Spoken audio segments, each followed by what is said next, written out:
দেশ ও প্রবাসী দূরে ও কাছে যে যেখান থেকে আজকের ভিডিও দেখতেছেন সকলকে শুভেচ্ছা জানিয়ে শুরু করতেছি নতুন একটি পর্ব। দর্শক, আজকে আমি আমার খামারে কিছু গাভী এবং বকনার সাথে পরিচয় করে দেবো। গাভীগুলো সর্বোচ্চ কত লিটার দুধ হয় এবং সর্বনিম্ন কি পরিমাণ দুধ হয় তা বলার চেষ্টা করতেছি। দর্শক, আজকে আপনার স্ক্রিনে যে হলস্টাইন ফ্রিজিয়ান জাতের গরুগুলো দেখতে পাচ্ছেন, এখানে সর্বোচ্চ আছে 21 লিটার এবং সর্বনিম্ন 10 লিটার দুধ হয়। এছাড়াও আপনারা যে হলস্টাইন ফ্রিজিয়ান ছাড়া আপনার যে আপনার শাহিওয়াল এবং সিন্ধি জাতের গাভীগুলো দেখতে পাচ্ছেন, এই গাভীগুলো আপনার সর্বনিম্ন 4 থেকে 5 লিটার দুধ হয়। গাভীগুলো বাচ্চা খুবই ভালো মানের বাচ্চা হয়। এগুলো থেকে বাচ্চা উৎপাদনের জন্য মূলত গাভীগুলোকে আমার খামারে রাখা।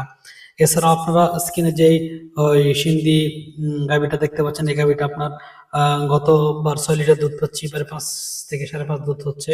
এছাড়াও স্কিন আরেকটি আপনারা শাহিওয়াল সাদা একটি গাভী দেখতে পাচ্ছেন, এই গাভীটি নতুন বাচ্চা দেবে। এছাড়াও আপনারা যে স্ক্রিনে যে বকনাগুলো দেখতে পাচ্ছেন, এখানে এখানে হচ্ছে হলস্টাইন ফ্রিজিয়ান এবং জার্সি জাতের যে বকনাগুলো দেখতে পাচ্ছেন, এই বকনাগুলোকে আমার মা বানানোর অনেক স্বপ্ন। ইনশাল্লাহ চেষ্টা করতেছি, জানি না তকদিরে কি আছে। এবং তারা বীজ প্রয়োগ করা হয়েছে, ইনশাল্লাহ কনসেপ্ট করার সম্ভাবনা অনেক বেশি। আমার খামারে এখানে বকনাগুলো ম্যাক্সিমাম এক চান্সে বীজ কনসেপ্ট করে, শুক্রিয়া আল্লাহ তাআলার কাছে, দ্বিতীয়বার সিমেন্ট প্রয়োগ করা লাগে না। এছাড়া আপনারা স্কিনে যে গির সার বাচ্চাগুলো দেখতে পাচ্ছেন, এই বাচ্চাগুলো আমি বিক্রি করে দেবো, কিছু সার বাচ্চা কমাচ্ছি।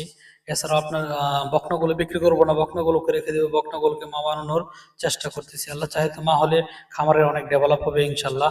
এছাড়াও আপনার স্কিনে যে আপনার বাচ্চাগুলো দেখতে পাচ্ছেন, এর মধ্যে অন্যতম একটি বাচ্চা হচ্ছে পাকড়া জাতের একটি বকনা বাচ্চা। পাকড়া জাতের গরুর অনেক চাহিদা বাংলাদেশে, এবং মোটামুটি অনেক ভালো মানের পাকড়া জাতের গরুগুলো বিক্রি করা যায়, ভালো দামের মধ্যে দাম পাওয়া যায়। ষাঁড় হোক বা বকনা হোক, পাকড়া মানেই কি আনকমন কোনো কিছু। যাক, আমার এখানে পাকড়া একটি বকনা হয়েছে, চেষ্টা করতেছি তাকে মা বাড়ানোর জন্য। এছাড়াও আরেকটি আপনারা গির জাতের একটি বকনা দেখতে পাচ্ছেন, এটা আমার খামারের বকনা। বকনাটাকে আমি মা বানানোর চেষ্টা করতেছি ইনশাল্লাহ, অতি শীঘ্রই হিটে আসা সিম